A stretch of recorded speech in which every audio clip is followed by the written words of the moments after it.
these problems are problems that have built up over decades, and there hasn't been a Congress that's been mature enough or a president that's been mature enough to take this head on. I could end the deficit in 5 minutes.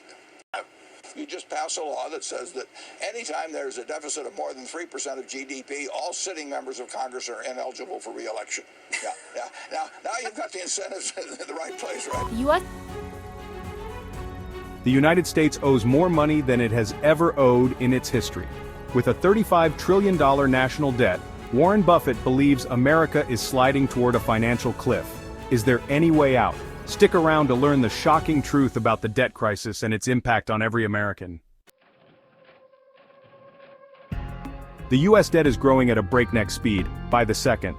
But what's worse than its sheer size is the trajectory. Buffett warns this isn't just about big numbers. The U.S. is teetering toward a debt spiral, where the weight of borrowing leads to economic collapse.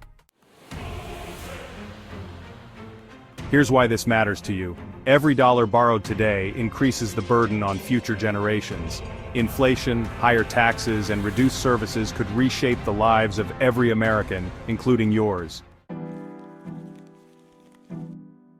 Let's look at the numbers. In 2023, the U.S. earned $4.4 trillion from taxes. It spent $6.1 trillion. This shortfall, called the federal deficit, adds directly to the national debt. Over 11% of the federal budget goes toward paying interest on existing debt, money that doesn't fund schools, hospitals, or roads. This problem isn't going away. The Congressional Budget Office predicts deficits will exceed $2.9 trillion annually by 2034. Do you think that at some point in time, the world market will no longer be able to absorb all of the U.S. debt being offered?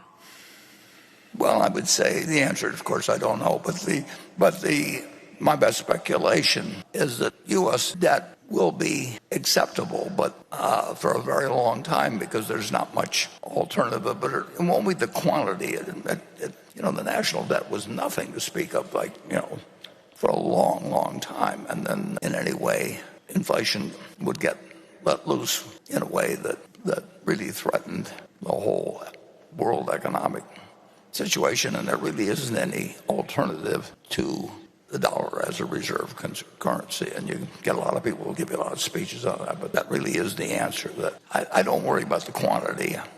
I worry about the fiscal deficit, but I'm not a worrier just generally. I mean, I think about it, and I don't sit and get up, work myself into a stew about it in the least, but I can't help thinking about it, and we've got a great attention. It's interesting, and I think the media enters into this, and the focuses on the Fed, and they just love it because things are always happening, and economists are always saying what's going to happen with the Fed and everything else. But the fiscal deficit is what should be focused on, and Jay Powell is not only a great human being, but he's a very, very wise man. But he doesn't control fiscal policy, and every now and then he sends out a kind of a disguised plea for please pay attention to this, because that's where the trouble will be if we have it. To understand Buffett's concerns, imagine this. Meet Chris. He earns $50,000 a year but spends $70,000. To make up the difference, he uses credit cards and loans, piling on debt year after year. Soon, Chris's interest payments eat into his income. Borrowing becomes harder. Eventually, he can't pay his bills. That's the debt spiral Buffett warns the U.S. is entering, only at a national scale. The debt-to-GDP ratio measures how much a country owes compared to what it produces. At over 120%, the U.S. is in dangerous territory. For context, when Greece's ratio hit 140%, it triggered a financial crisis that rocked Europe. Buffett has said that once this ratio spirals out of control, it's nearly impossible to reverse. The net national debt is it would be about 60-odd% of GDP. There are a lot of measurements of how much debt is too much and all of that, but probably I think that if I had to look at one single statistic, I would look at that ratio of just like I would look at a ratio of debt to income for an individual. then you'd get into the question of the stability of the income and to whom it is owed. But I do not think that the level of debt relative to the economy is of anything that's of a frightening nature.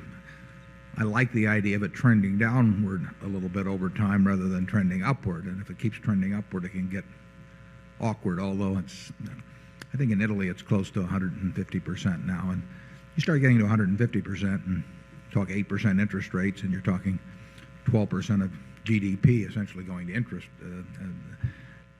I would not like to see debt rise at any rapid rate. I wouldn't like to see it rise at all, but I wouldn't like to see it particularly rise at a rapid rate, because that sets a lot of things in motion if it's rising as a percentage of GDP. When Buffett says a high national debt to GDP can set some very bad things into motion, he is referring to what is known as a debt Reverse. spiral. Projections show U.S. debt to GDP could hit 180% by 2050, surpassing even World War II levels.